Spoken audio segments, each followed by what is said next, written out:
This episode will be completely taken out of context. Welcome to the Fact Check This podcast. All right, Fact Check This podcast. And yesterday we talked about what kind of president would Kamala Harris be? And the answer was nobody really knows. She's still kind of a mystery in terms of policy. For as many people as there are that say, oh, yes, her policy positions are great on the economy, and it would look at all this stuff it would do to bolster the middle class. There are also people who raise valid concerns about, okay, maybe it's going to do that, but the tax liability for that is pretty astronomical. She's really, really bad foreign policy-wise. She says she's going to be better on the border, but she's already had 3.5 years where she was literally the border czar, whether they want to accept or believe that that was the title that was given to her or not, and she's been absolutely abysmal on it. There are a number of statistics that show this is the worst immigration crisis of undocumented illegal immigration ever.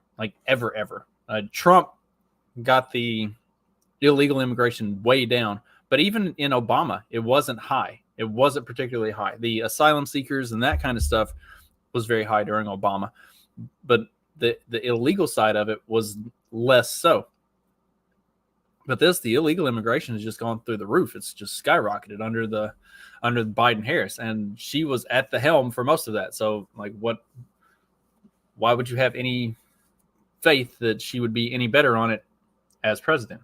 So, we went through the article, talking about the double standard originally, and then talk that she's supposedly held to, according to left-wing journalists, and then looking at her actual lack of an interview for Time Magazine's What Kind of President Would You Be? On the other hand, Donald Trump did 90 minutes roughly. I think the exact time was like 83 minutes. Roughly 90 minutes with Time Magazine to discuss the article that they wrote about him for what would he be in his second term. And the headline, I showed it yesterday, how far Trump would go. So this is what his second term would look like, is what the tagline is for this. So we're going to go ahead and jump in it and read it and see what Time Magazine has to say about Donald Trump and his potential second term. Donald Trump thinks he's identified a crucial mistake of his first term. He was too nice. We've been talking for more than an hour on April 12th at his fever dream palace in Palm Beach. Aides lurk around the perimeter of a gilded dining room overlooking the manicured lawn. When one nudges me to wrap up the interview, I bring up the many former cabinet officials who refuse to endorse Trump this time. Some have publicly warned that he poses a danger to the republic. Why should voters trust you, I ask, when some of the people who observed you most closely do not? As always, Trump punches back, denigrating his former top advisors. But beneath the typical torrent of invective, there is a larger lesson he has taken away. I let them quit because I have a heart. I don't want to embarrass anybody, Trump says. I don't think I'll do that again. From now on, I'll fire. And this is something that's interesting that Trump talked about on Rogan the other day, is that Trump was a political outsider. He was not a part of mainstream politics, especially not establishment politics. So when he started running for president, he really didn't have all of those connections. And then whenever he became president, he's now relying on the RNC and people that he thinks are good people within the RNC to make good recommendations on the type of people that he needs to be hiring, that he needs to be putting in cabinet positions, and that he needs to be surrounding himself with when he goes into Washington as the president. The problem with that is he ran on the whole thing of drain the swamp, and not knowing who was actually running the swamp, and then allowed the swamp creatures to put their friends in cabinet positions. And as he says, he was too nice. He allowed them to quit. Once he started to realize who they were and what they were, he wasn't quick enough to react and to get rid of them. So it's an interesting position that he was put in, and I think he did actually learn a lot from it. One of the reasons that I think he did actually learn a lot from it is there's a lot of talk, or a lot of I guess not talk, like it's a known fact that the Peter Thiel, PayPal Mafia, JD Vance, Blake Masters types were in Donald Trump's sphere and near his ear when he was first moving into the presidency. And those are all the new right types who are really pushing back against the boomer cons, the neocons, the Warhawk, establishment GOP types. And so he had them telling him who he didn't need to be trusting, who he should, trying to point him in the direction of policy that would actually kind of buck the system and that would get things moving in the direction of MAGA, in the direction of kicking the government in the teeth, of draining the swamp. And it seemed too extreme to him. Donald Trump is incredibly aware of his own persona, his own aura, who the public sees him as. And he thought that doing a lot of that stuff was just a step too far, that he couldn't just come in and do that stuff, that it would make people dislike him. If only he understood that they're going to dislike you no matter what you do. The thing is, you have to just push through it. But I do think he has learned some of those lessons because, as you see, JD Vance is his vice presidential pick. He has had more influence from the PayPal Mafia types that are, and like people who are more ready to say fuck the establishment and push to actually make legitimate change. So we'll go back to the article, but I do think, like, just right off the top, there are things that when you look at all those people who are coming out and talking bad about him, they see that a Trump second term means they lose their positions. They don't get to stay warm and cozy and living the good life on the government teat, because he has actually identified and figured out who the right and wrong people are, and he's starting to align with the right people. So back to the article. 6 months from the 2024 presidential election, Trump is better positioned to win the White House than at any point in either of his previous campaigns. He leads Joe Biden by slim margins in most polls, including in several of the 7 swing states likely to determine the outcome. But I had not come to ask about the election, the disgrace that followed the last one, or how he has become the first former and perhaps future American president to face a criminal trial. I wanted to know what Trump would do if he wins a second term, to hear his vision for the nation in his own words. What emerged in 2 interviews with Trump and conversations with more than a dozen of his closest advisors and confidants were the outlines of an imperial presidency that would reshape America and its role in the world. To carry out a deportation operation designed to remove more than 11 million people from the country, Trump told me, he would be willing to build migrant detention camps and deploy the U.S. military, both at the border and inland. He would let red states monitor women's pregnancies and prosecute those who violate abortion bans. He would, at his personal discretion, withhold funds appropriated by Congress, according to top advisors. He would be willing to fire a U.S. attorney who doesn't carry out his order to prosecute someone, breaking with the tradition of independent law enforcement that dates from America's founding. He is weighing pardons for every one of his supporters accused of attacking the U.S. Capitol on January 6, 2021, more than 800 of whom have pleaded guilty or been convicted by a jury. As opposed to what? Like, what were they supposed to do? Yes, that's the right move for Trump to go in and to completely pardon every single one of those. That is like day one. That's what he should do, because they didn't do anything. The evidence shows that they didn't do anything. He might not come to the aid of an attacked ally in Europe or Asia if he felt that country wasn't paying enough for its own defense.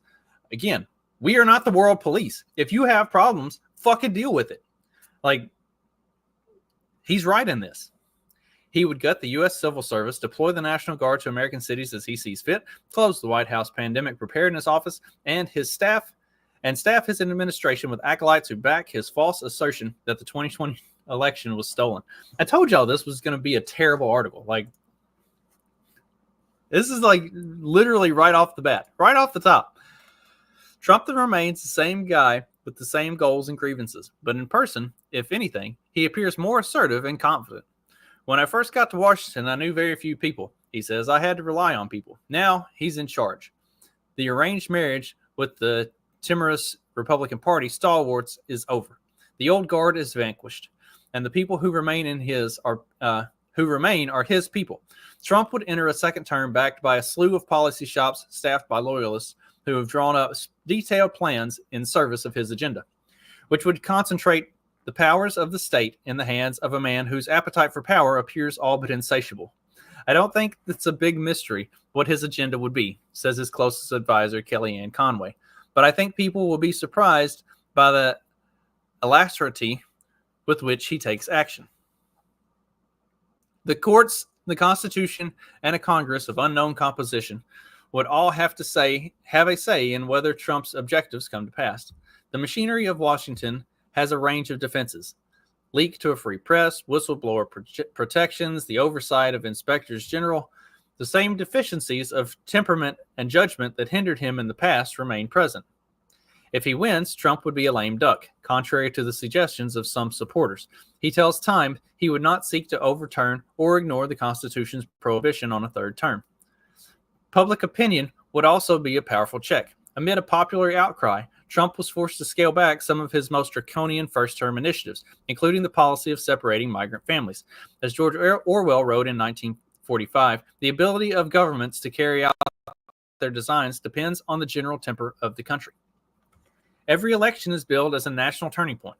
This time, that rings true. To supporters, the prospect of Trump 2.0, unconstrained and backed by a disciplined movement of true believers, offers revolutionary promise. To much of the rest of the nation and the world, it represents an alarming risk. A second Trump term could bring the end of our democracy, says presidential historian Douglas Brinkley, at the birth of a new kind of authoritarian presidential order.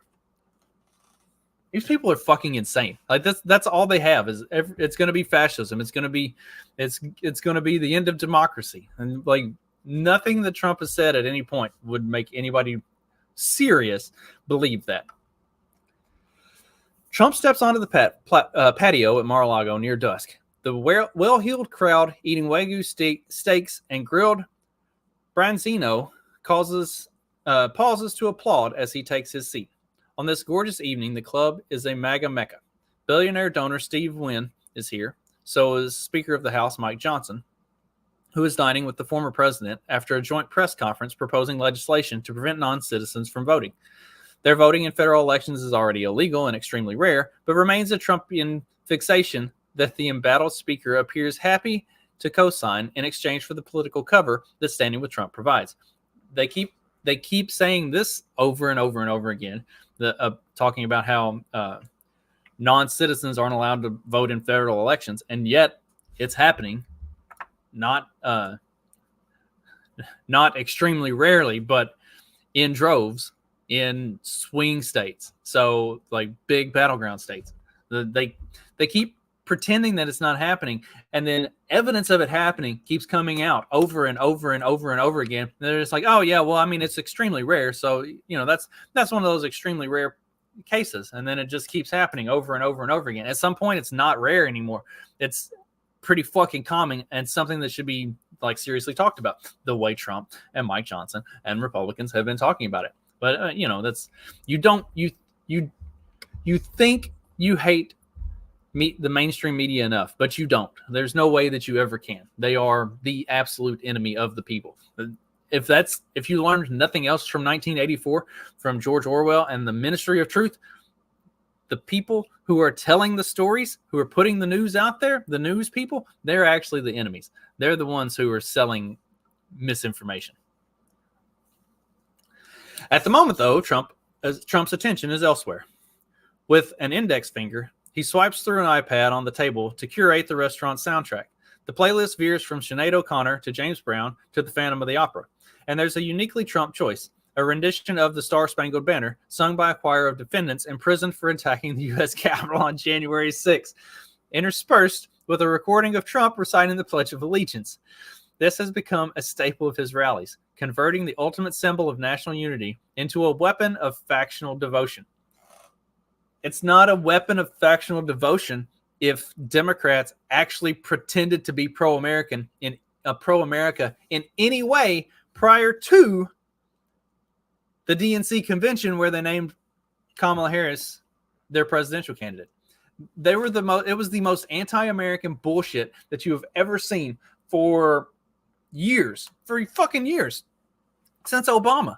And now tides have turned and sentiments have turned against them. And so since the DNC, since they named Kamala, they've now turned on this like, oh yeah, we're real pro-America.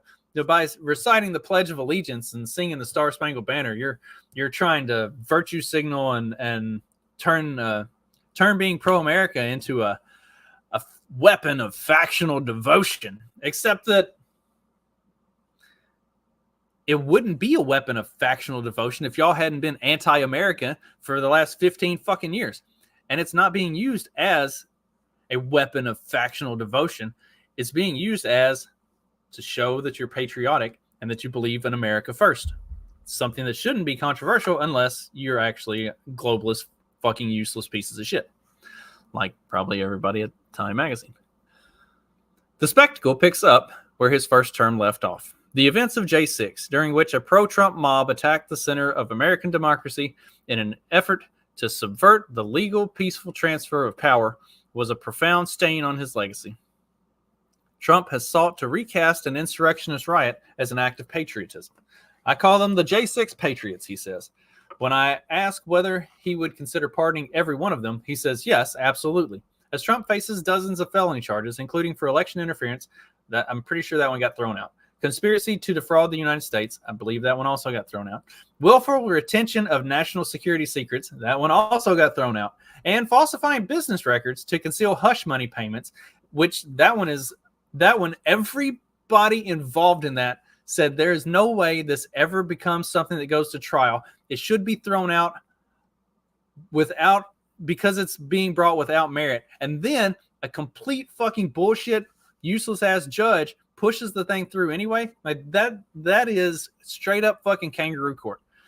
And everybody knows it except for the people in the fucking like Time Magazine writers and TDS morons. He has tried to turn legal peril into a badge of honor. Legal peril has been turned into a badge of honor for Trump because the left keeps going after him on things that are bullshit. They have shown that they're weaponizing the justice system to go after a political opponent. That's it. That's literally it. The thing that they keep saying that Trump is going to do if he becomes president, that's the thing they've been doing for the past 4 fucking years. In a second term, Trump's influence on American democracy would extend far beyond pardoning powers. Allies are laying the groundwork to restructure the presidency in line with a doctrine called the unitary executive theory, which holds that many of the constraints imposed on the White House by legislators and the courts should be swept away in favor of a more powerful commander-in-chief. I don't know anybody that actually believes that. Nowhere would that power be more momentous than at the Department of Justice. Since the nation's earliest days, presidents have generally kept respectful distance from Senate-confirmed law enforcement officers to avoid exploiting for personal ends their enormous ability to curtail American freedoms. But Trump, burned in his first term by multiple investigations directed at his own appointees, is ever more vocal about imposing his will directly on the department and its far-flung investigators and prosecutors. During a Mar-a-Lago interview, Trump says he might fire U.S. attorneys who refuse his orders to prosecute someone. It would depend on the situation. He's told us supporters would seek retribution against his enemies in a second term. He's told supporters he would seek retribution against his enemies in a second term. Would that include Fani Willis, the Atlanta area district attorney who charged him with election interference, or Alvin Bragg, the Manhattan DA in the Stormy Daniels case, who Trump has previously said should be prosecuted? Trump demurs, but offers no promises.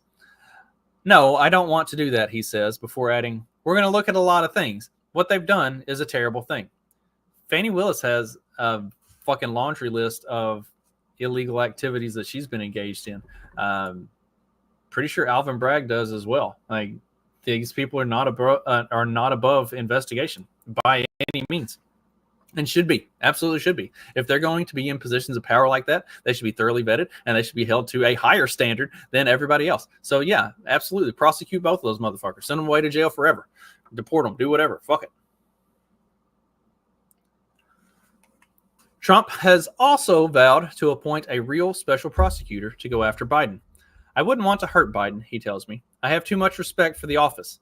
Seconds later, though, he suggests Biden's fate may be tied to an upcoming Supreme Court ruling on whether presidents can face criminal prosecution for acts committed in office. If they said that the president doesn't get immunity, says Trump, then Biden, I am sure, will be prosecuted for all of his crimes. Biden has not been charged with any, and a House Republican effort to impeach him has failed to unearth evidence of any crimes or misdemeanors, high or low. That is complete bullshit. The investigation uncovered a lot of stuff, and then the spineless fucking Congress refused to go after it. Then, luckily, I'm reading this 6 months after the fact, so we've actually covered a lot of this stuff on my show and on Peddling Fiction and on the morning after. Like, there was a ton of stuff that they were finding on Biden, but they couldn't get anybody to actually grow a pair of fucking balls and go after him for any of it. That was the problem. Such moves would be potentially catastrophic for the credibility of American law enforcement, scholars, and former Justice Department leaders from both parties say. If he ordered an improper prosecution, I would expect any respectable U.S. attorney to say no, says Michael McConnell, a former U.S. appellate judge appointed by President George W. Bush. If the president fired the U.S. attorney, it will be an enormous firestorm. McConnell, now a Stanford law professor, says the dismissal could have a cascading effect similar to the Saturday Night Massacre. President Richard Nixon, DOJ officials to remove the special counsel investigating Watergate. Presidents have the constitutional right to fire U.S. attorneys and typically replace their predecessors' appointees upon taking office. But discharging one specifically for refusing a president's order would be all but unprecedented. Trump's radical designs for presidential power would be felt throughout the country. A main focus is the southern border. Trump says he plans to sign orders to reinstall many of the same policies from his first term, such as the Remain in Mexico program, which requires that non-Mexican asylum seekers be sent south of the border until their court dates, and Title 42, which allows border officials to expel migrants without letting them apply for asylum. Advisors say he plans to cite record border crossings and fentanyl and child trafficking as justification for imposing the emergency measures. He would direct federal funding to resume construction of the border wall, likely by allocating money from the military budget without congressional approval. Oh my gosh, let's take money away from the military. Since when does the left love the military and love war so much? That's been the most insane thing about all of this. Like, holy shit. The left becoming the war party is just like insane. The capstone of this program, advisors say, would be a massive deportation operation that would target millions of people. Trump made similar pledges in his first term, but says he plans to be more aggressive in a second. People need to be deported, says Tom Homan, a top Trump advisor and former acting head of Immigration and Customs Enforcement. No one should be off the table. For an operation of that scale, Trump says he would rely mostly on the National Guard to round up and remove undocumented migrants throughout the country. If they weren't able to, then I'd use other parts of the military, he says. When I asked what he mean, or if that means he would override the Posse Comitatus Act, an 1878 law that prohibits the use of military force on civilians, Trump seems unmoved by the weight of the statute. Well, these aren't civilians, he says. Fucking right! Sorry. Well, these aren't civilians, he says. These are people that aren't legally in our country. He would also seek help from local police and says he would deny funding for jurisdictions that decline to adopt his policies. There's a possibility that some won't want to participate, Trump says, and they won't partake in the riches. I agree with all of this 100%. Also, like, to cite something that prohibits the use of military force on civilians when we're not even talking about civilian, American citizens, like, these are illegals. They are lawbreakers. They are criminals. So fuck them. Run them out. As president, Trump nominated 3 Supreme Court justices who voted to overturn Roe versus Wade, and he claims credit for his role in ending a constitutional right to an abortion. There was no constitutional right to abortion at all. That's not what that language shows that you're a fucking retard. That's not what that was. Anyway, at the same time, he has sought to diffuse a potent campaign issue for the Democrats by saying he wouldn't sign a federal ban. He has said it's in the hands of the states, which is where it should be. He doesn't want a federal ban. In fact, nobody wants a federal ban that has any fucking sense where this matter is concerned. Put it in the hands of the states. Let the states figure it out. And then, if you're in a state that you don't like the results, get the fuck out. It's easy as, right?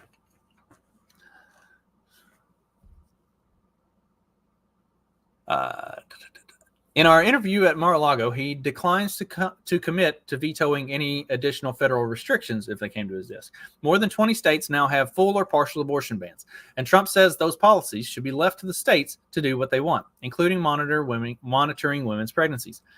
I think that they might do that, he says. When I ask whether he would be comfortable with states prosecuting women for having abortions beyond the point the laws permit, he says, it's irrelevant whether I'm comfortable or not. It's totally irrelevant because the states are going to make those decisions. President Biden has said he would fight state anti-abortion measures in court and with regulation. Trump's allies don't plan to be passive on abortion if he returns to power. The Heritage Foundation has called for enforcement of a 19th century statute that would outlaw the mailing of abortion pills. The Republican Study Committee, which includes more than 80% of the House GOP conference, included in its 2025 budget proposal the Life at Conception Act, which says the right to life extends to the moment of fertilization. I asked Trump if he would veto that bill if it came to his desk. I don't have to do anything about vetoes, Trump says, because we now have it back in the states. Presidents typically have a narrow window to pass major legislation. Trump's team is eyeing 2 bills to kick off a second term, a border security and immigration package, and an extension of his 2017 tax cuts. Many of the latter's provisions expire early in 2025. The tax cuts on individual income brackets, 100% business expensing, the doubling of the estate tax deduction. Trump is planning to intensify his protectionist agenda, telling me he's considering a tariff of more than 10% on all imports and perhaps even a 100% tariff on some Chinese goods. Trump says the tariffs will liberate the U.S. economy from being at the mercy of foreign manufacturing and spur an industrial renaissance in the U.S. When I point out that independent analysts estimate Trump's first-term tariffs on thousands of products, including steel and aluminum, solar panels, and washing machines, may have cost the U.S. $316 billion and more than 300,000 jobs by one account, he dismisses these experts out of hand. His advisors argue that the average yearly inflation rate in his first term, under 2%, is evidence that tariffs won't raise prices. Since leaving office, Trump has tried to engineer and also they talk about job losses and all of this other stuff from Trump's first term, but every single bit of that can be isolated to between March and September of 2020, when all of the COVID hysteria and everything was happening. Like, and that's another thing. Like, Trump's first term was basically sawed off. Like, we didn't really get to see what Trump was going to be in his first term because he got, 2/3 of the way into it, and then all the COVID stuff happened. And also, like, he spent the entire presidency basically fighting for his life, and with the Democrats just coming after him and using lawfare against him nonstop for literally the entirety of his presidency. But then when COVID hits, now that just throws everything else out the window. So we didn't really get to see what a full 4 years of Trump would be like because COVID like severely fucked all that up. So like this could be, you've got an extension of the first term, an acknowledgement of mistakes made, and influence being taken away from the establishment types and being given to people who are more new guard, change what's been going on type of thing. And all that Time Magazine has to offer is fascism and going after his political enemies using the court system, which is literally what the Democrats have been doing for the past 3 years. Since leaving office, Trump has tried to engineer a caucus of the compliant, clearing primary fields in Senate and House races. His hope is that GOP majorities replete with MAGA diehards could rubber stamp his legislative agenda and nominees. Representative Jim Banks of Indiana, a former RSC chairman and the GOP nominee for the state's open Senate seat, recalls an August 2022 RSC planning meeting with Trump at his residence in Bedminster, New Jersey. As the group arrived, Banks recalls news broke that Mar-a-Lago had been raided by the FBI. Banks was sure the meeting would be canceled. Moments later, Trump walked through the doors, defiant and pledging to run again. "I need allies there when I'm elected," Banks recalls Trump saying. The difference in a second Trump term, Banks says now, is he's going to have the backup in Congress that he didn't have before. And here's a little look inside Trump's world. Cool. They've got Steve Bannon on there. Steve Bannon just recently released from prison. So good guy, that Steve Bannon. Trump's intention to remake America's relations abroad may be just as consequential. Since its founding, the U.S. has sought to build and sustain alliances based on the shared values of political and economic freedom. Trump takes a much more transactional approach to international relations than his predecessors, expressing disdain for what he views as free-riding friends and appreciation for authoritarian leaders like President Xi Jinping of China, Prime Minister Viktor Orban of Hungary, and former President Jair Bolsonaro of Brazil. And this is another one of those crazy things. They always run this. Oh, Trump speaks nicely of Xi Jinping. Like, okay, so the Democrats have been cucking our entire industrial sector off to China for 20 fucking years. Y'all aren't doing like the bidding of China. And Trump's not doing the bidding of China. He merely has said, as this says, appreciation for authoritarian leaders. He has merely said Xi Jinping does a pretty good job with what he's got. He does a good job of leading his country and making them successful. Is that like you're just supposed to? Oh no, they're terrible. It was the worst ever. Like when Tucker Carlson goes to Russia, and you see Russia as he's going around. It's like, yeah, all right. So compare that to like the hellhole that is Chicago's South Side or New York City or San Francisco. Like, yeah, maybe they're doing all right. Maybe Vladimir Putin's not that bad in terms of like being a leader of his country. But if you say anything like that, it's like, oh my gosh, you love authoritarians. Well, as a matter of fact, I do. I actually do. I think that like you need a strong fist of power to run things properly. Otherwise, you get the chaos and destruction that you see in those big blue cities that we talked about, because all of their mayors and people who are running them are completely spineless, useless pieces of shit. Eric Adams is finally coming around, but now they're going to run him out on a rail and put him in prison for some bullshit that literally everybody else does anyway, because he's actually has the balls to be like, hey, like all of these progressive policies are actually hurting us. Maybe we should stop fucking doing this stuff. Anyway, that's neither here nor there. Different. That's one reason America's traditional allies were horrified when Trump recently said at a campaign rally that Russia could do whatever the hell they want to a NATO country he believes doesn't spend enough on collective defense. Why not? Why are we responsible for paying for the defense of the entire fucking planet? If you don't want Russia to steamroll your borders, maybe sack up, grow a pair, get a military, and hold them off. Or ask your neighbors to help you. Or if you like need the U.S. to do it, maybe you foot the bill for it. That's completely fair. That's completely fair.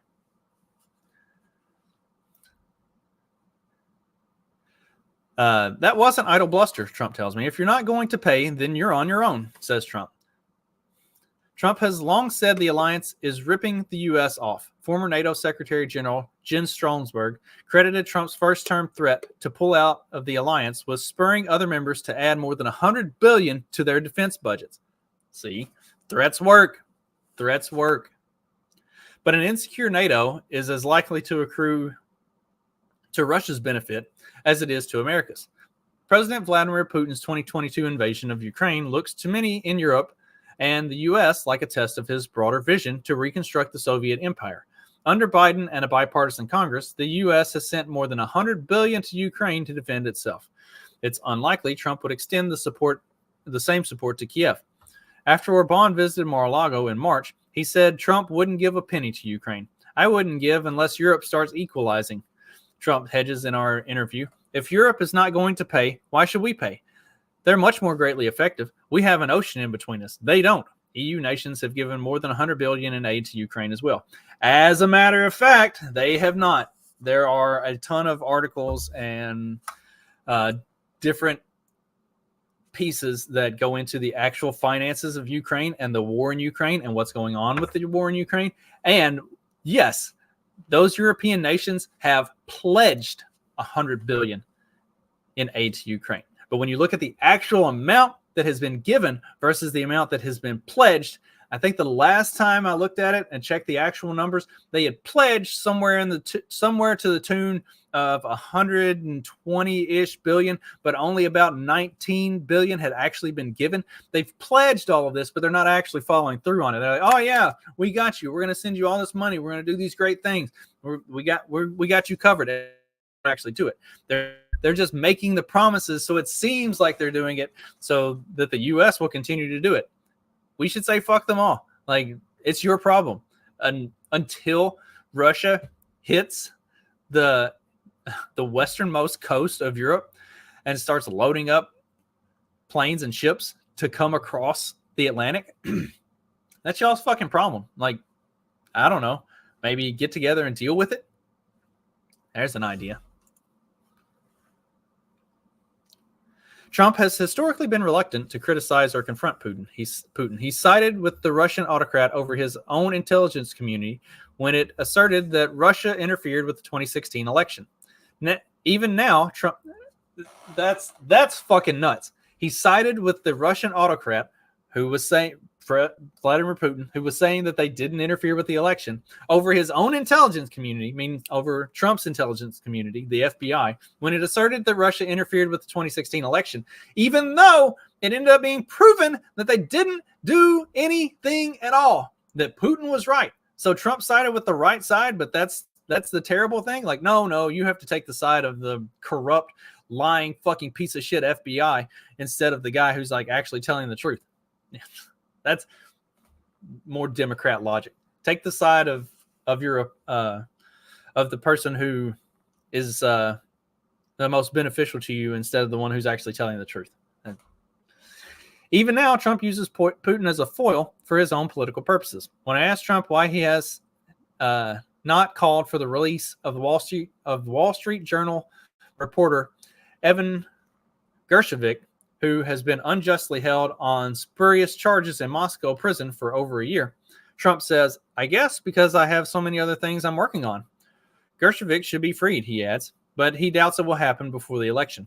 The reporter should be released, and he will be released, Trump tells me. I don't know if he's going to be released under Biden. I would get him released. It's a reporter. Fuck him. Who cares? America's Asian allies, like its European ones, may be on their own under Trump. Taiwan's foreign minister recently said aid to Ukraine was critical in deterring Xi from invading the island.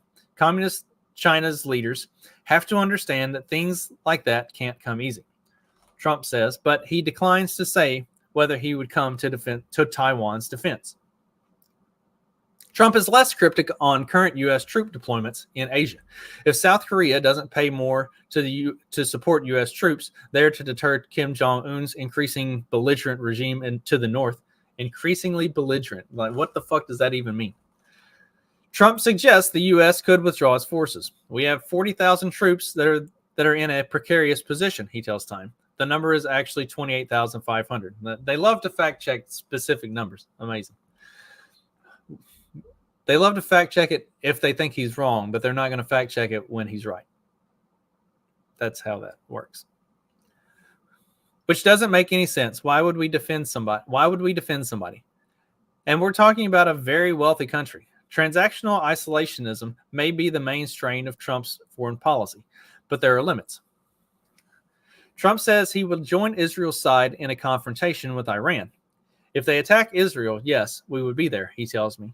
He says he has come around to the now widespread belief in Israel that a Palestinian state existing side by side in peace is increasingly unlikely. There was a time when I thought two-state could work, he says. Now I think two-state is going to be very, very tough. Yet even his support for Israel is not absolute. He criticized Israel's handling of its war against Hamas, which has killed more than 30,000 Palestinians in Gaza, and has called for the nation to get it over with. When I asked whether he would consider withholding U.S. military aid to Israel to push it towards winding down the war, he doesn't say yes, but he doesn't rule it out either. He is sharply critical of Israeli Prime Minister Benjamin Netanyahu, once a close ally. I had a bad experience with Bibi, Trump says. In his telling, a January 2020 U.S. operation to assassinate a top Iranian general was supposed to be a joint attack until Netanyahu backed out at the last moment. That was something I never forgot, he says. He blames Netanyahu for failing to prevent the October 7th attack when Hamas militants infiltrated southern Israel and killed nearly 1,200 people amid acts of brutality, including burning entire families alive and raping women and girls. It happened on his watch, Trump says. And there's plenty of evidence that suggests that they knew it was going to happen, so it is kind of his fault, right? On the second day of Trump's New York trial on April 17th, I stand behind the packed counter at the Sana convenience store on 139th Street and Broadway, waiting for Trump to drop in for a post-court campaign stop. He chose the bodega for its history. In 2022, one of the store's clerks fatally stabbed a customer who attacked him. Bragg, the Manhattan DA, charged the clerk with second-degree murder. The charges were later dropped amid public outrage over video footage that appeared to show the clerk acting in self-defense. See, this is why you cannot ever hate journalists enough. Appeared to show the clerk acting in self-defense. It was very clearly self-defense. There's no arguing that it was self-defense. See, whatever they think Trump is going to do to the media in terms of taking away their licenses and, I don't know, deport every fucking journalist as far as I'm concerned. Like, whatever it is that Trump's going to do to the media, it's not going to be bad enough. They deserve every bit of punishment that they can possibly get and then some. A baseball bat behind the counter alludes to lingering security concerns. When Trump arrives, he asks the store's co-owner, Maad Ahmed, a Yemeni immigrant, about safety. You should be allowed to have a gun, Trump tells Ahmed. If you had a gun, you'd never get robbed.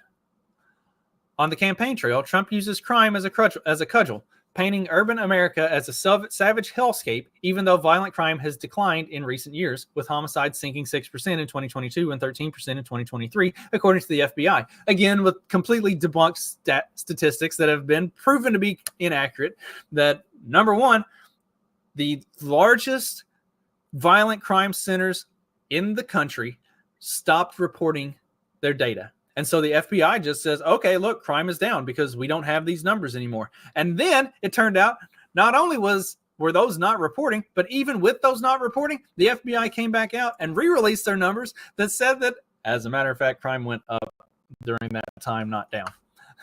Crazy, right? But time doesn't go back and like add that in or edit this or fact check their own bullshit information, right? Yeah, fucking useless. When I point this out, Trump tells me he thinks the data, which is collected by state and local departments, is rigged. It's a lie, he says. And it has been proven to be a lie. He has pledged to send the National Guard into cities struggling with crime in a second term, possibly without the request of governors, and plans to approve Justice Department grants only to cities that adopt his preferred policy methods like stop and frisk.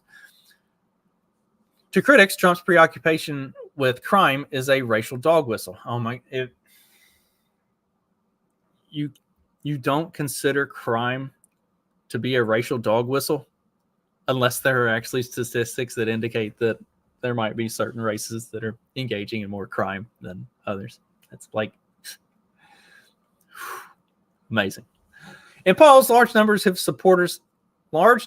his supporters have expressed the view that anti-white racism now represents a greater problem in the U.S. than systemic racism, and that has long affected Black Americans.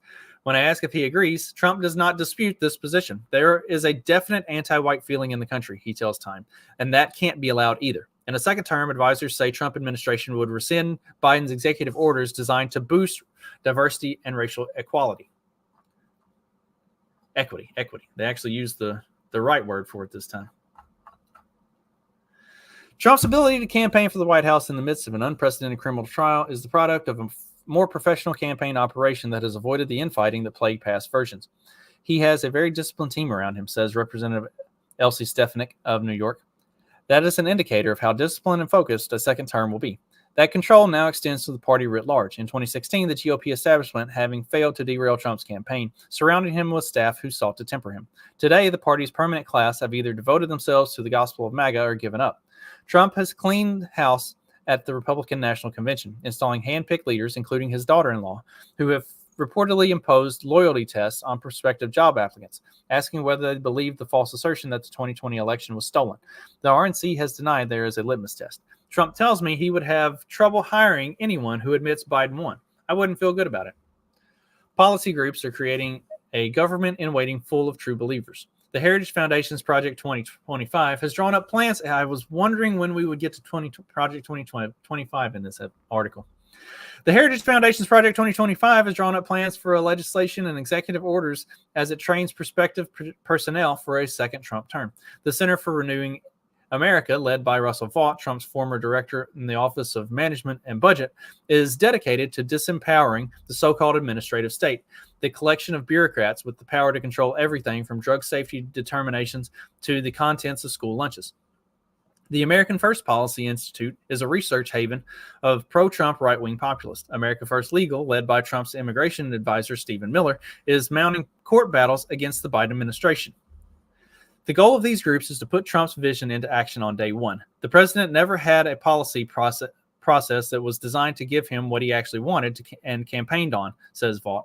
We are sorting through the legal authorities, the mechanics, and providing the momentum for a future administration. That includes a litany of boundary-pushing right-wing policies, including slashing Department of Justice funding and cutting climate and environmental regulations. Woohoo! More of all of that. Trump's campaign says he would be the final decision maker on which policies suggested by these organizations would get implemented. But at least these advisors could form the front lines of a planned march against what Trump dubs the deep state, marrying bureaucratic savvy to their leaders' anti-bureaucratic zeal. One weapon in Trump's second term, war on Washington, is a wonky one, restoring the power of impoundment, which allows presidents to withhold congressionally appropriated funds. Impoundment was a favorite maneuver of Nixon, who used his authority to freeze funding for subsidizing housing and the Environmental Protection Agency.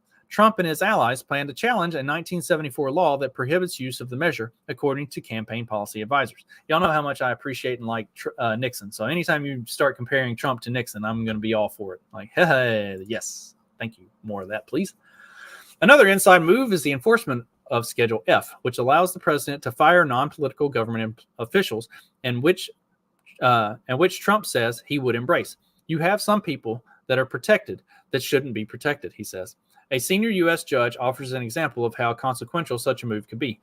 Suppose there's another pandemic, and President Trump wants to push the use of an untested drug, much as he did with hydrochloroquine during COVID-19. Hydrochloroquine, not untested, not something experimental. They knew that it worked and have admitted as much since then on multiple occasions, but y'all are still pushing that. Y'all are still pushing that angle. This is like, you cannot fathom how much you should hate journalists. Absolutely hate.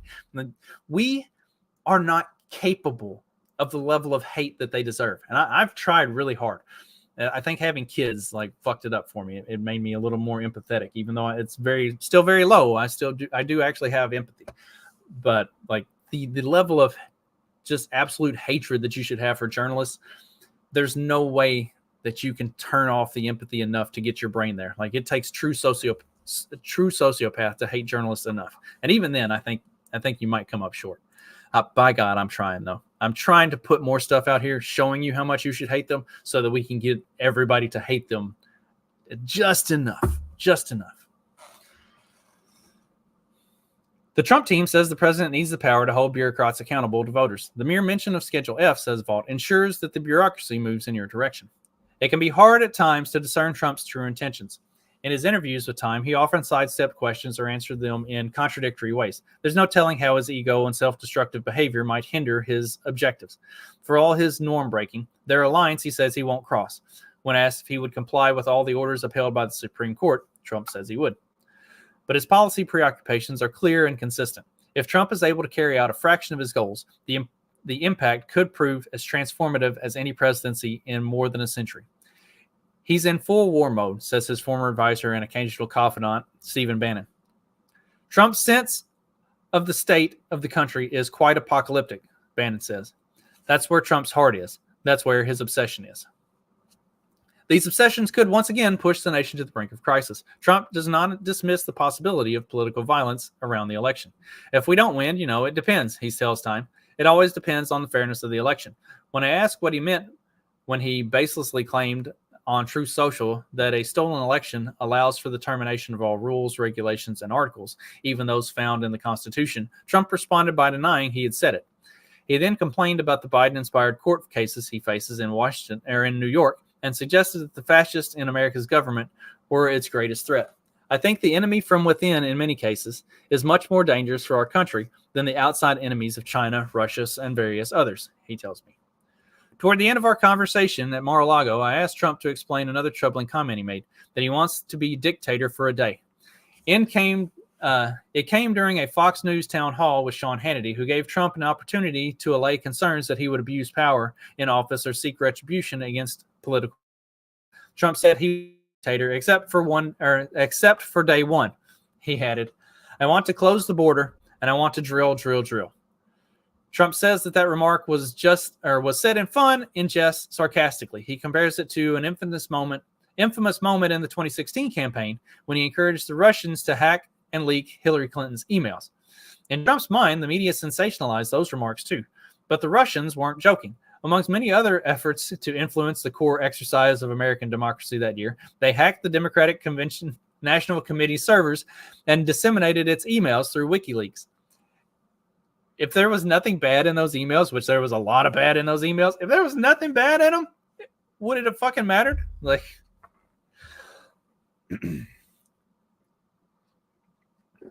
Whether or not he was kidding about bringing a tyrannical end to our 248-year experiment in democracy, I asked him, "Don't you see why many Americans see such talk of dictatorship as contrary to our most cherished principles?" Trump says no. Quite the opposite, he insists. "I think a lot of people will like it." I do. I most certainly do. I knew that this was skewed. I knew based on reading the transcripts of the conversation that this was going to be skewed in this way. It didn't entirely misrepresent the things that he says, but it also does a thorough job of twisting it in a leftist bend, which is what you would expect from Time magazine. I didn't expect anything different. I knew that they were going to. I knew that they were going to make the whole thing be like Trump's evil. If he wins, you're going to have a fascist dictator hell and all that good fun shit. Not surprising. I guess we'll see. As it said, if Trump even gets a fraction of what he wants to do accomplished in his second term, it could fundamentally change the country. I hope he gets more than a fraction. I hope he gets way more. But at least a fraction would be a good start. That'll do it for today. I will actually be back tonight with my buddy Clyde. Not from the morning show. His full name is Darren Clyde Myers. I call him Clyde. His wife thinks that's weird because she calls him Darren. But whatever. I know him as Clyde. Anyway, he's written a couple books. And so he's a sci-fi writer, and the book that he's written and is self-publishing and getting put out now is it's a sci-fi book, but it's meant to be a look at all of the insanity that happened during COVID. So we're going to talk about his book tonight, kind of give you a little preview and introduction to that. And I highly recommend checking it out. I actually got to be a early reader of his first book before he put it out, and it was great stuff. Like really, really. And I'm a sci-fi snob. I've got the entire written works of Isaac Asimov.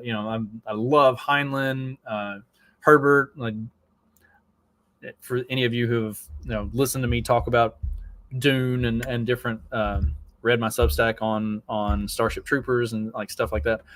I'm a huge nerd. I love that stuff. And Clyde is a excellent sci-fi writer. His first book that I read was phenomenal. So I don't expect anything less from the second one. Highly recommend checking that out. So that'll be tonight at 9:00 Eastern.